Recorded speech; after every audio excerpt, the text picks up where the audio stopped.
Hello and welcome to Let's Talk Sport here on Facebook and YouTube. As you can see, we're in a bit of a different surroundings here. We're in the studio that will record the actual show itself, but need not to worry, our game previews still stay the quality content that they are. Today, we've got Spain versus England taking place on the Monday, this international break. And well, it should be a very exciting game because last time England played against Spain was, of course, back at Wembley, and that finished 2-1 after England took an early lead in that game, but Spain managed to get themselves 2 goals before the end of this first half, and then they saw out the rest of the game in order to pick up the 3 points in the Nations League. Now, as we record this, we don't know the result of the Croatia-England game, but we should be able to take something from it nevertheless because of how England have been performing recently, Jamie, in their international fixtures. Now, they've lost their 2 first opening games in the Nations League, but they did pick up a win against Switzerland before the end of the last international break.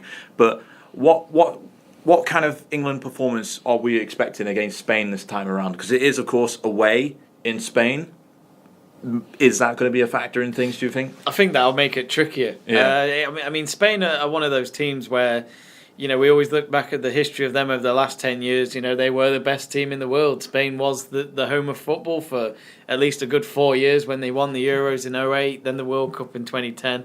And then the Euros in 2012. And since then, they've dipped, haven't they? In which I think they're not a team that people are afraid of these days, but I think it's more, be wise, expect them to play very well and to make you work very hard for the win because there's still a lot of decent players there that will always do their part, the likes of Sergio Ramos straight away. I would like to say Gerard Piqué, but of course I think he has retired now, hasn't he? So there's no more of him, but you got David De Gea in between the sticks.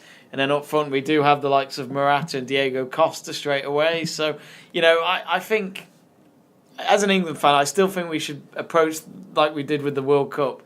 Go into this game and think, we're not the favourites, but let's give it a good go. We can win big matches, but we haven't done that in a very long time. And as I hoped that we did against Spain at Wembley, we didn't get that result. Instead, we lost. And, with this Nations League now, we haven't... We don't know if we would have beaten Croatia by then, but, we might finish bottom. Yeah. If we lose to Croatia on the Friday and then lose this one, then it's guaranteed that we're not going to top the group for sure. I think, nevertheless, whatever happens in this fixture, they need to pick up some sort of result because when Spain do play against Croatia again, it's going to be... it's going to be essentially... It could end up being a title decider depending on how England play against Croatia earlier than what Spain played against England. But Luis Enrique for Spain, he's had a good start to his Spain tenureship, Spain managerialship there. Of course, the 2-1 win against England, and of course the 6-0 defeat of Croatia too. I mean, monstrous margins already. Are we thinking the Spain team's back in action now, back to the team that it was in 2014 and 2012 and 2010? I hope not 2014 because they lost in the group stages. But not 2014. 2008, 2010, 2013 maybe, but they lost in the Confed Cup final. But Brazil thrashed them 3-0. Anyway, that's the history. They've got a winning manager. He won the Champions League for Barcelona in his first season, was it? I think it was, yeah. Obviously, that was the only one he'd won, but hey, it's on his CV. A European Cup is a European Cup. So he knows how to manage world-class players. And as you can say from the results, Croatia 6-0. These are World Cup finalists. That's a statement in itself. It could be just a one-off result, but hey, we'll see come Monday night when they play us. But I think Luis Enrique, you never know. He could be the manager that might win them the World Cup in the future. Whether or not he stays on for 4 more years, we'll find out. It's early days though.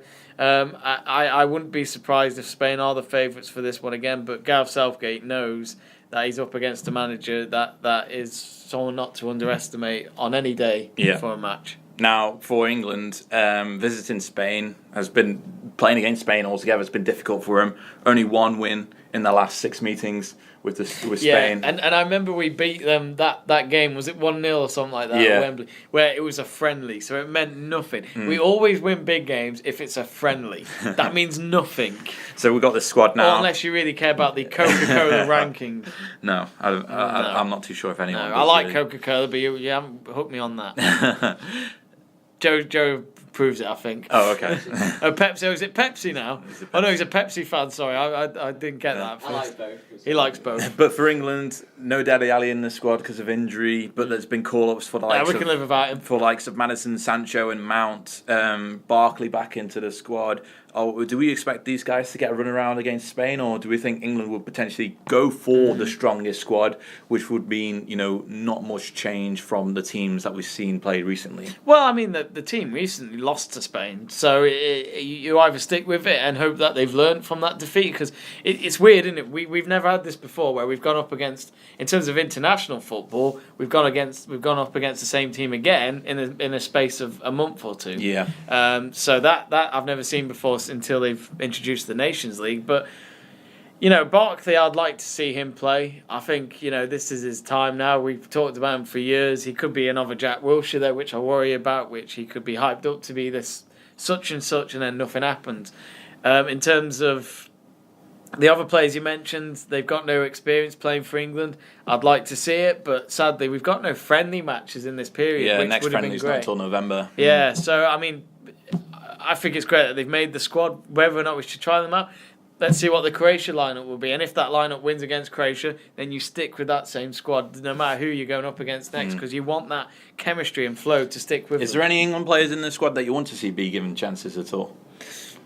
I'm not sure. I mean, would you like to see Rashford given more of a chance, potentially? I think Rashford, because in terms of England form, he's been great, especially since after the World Cup. He scored against Spain. And he scored against Switzerland. That was it, at Leicester. So I think Rashford needs to start. Harry Kane's a must. Mm-hmm. Harry Kane against Barcelona the other day. Hello. That was the old Kane there. That was a great goal against Barcelona. I'd love to see him again. So I straight away think them two should start. In terms of, I think Pickford's an obvious one for me in goal. And then when looking at the midfield, I don't think Shelvey got picked, did he? No. I would have had him. I'd have picked him.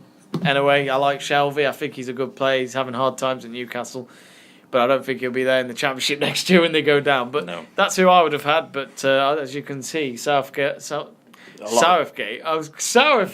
Where's that come from? Gareth Southgate. I meant. Obviously, we think different. Yeah, he's got a lot of. He's apparently more qualified. He could be just a slight edge.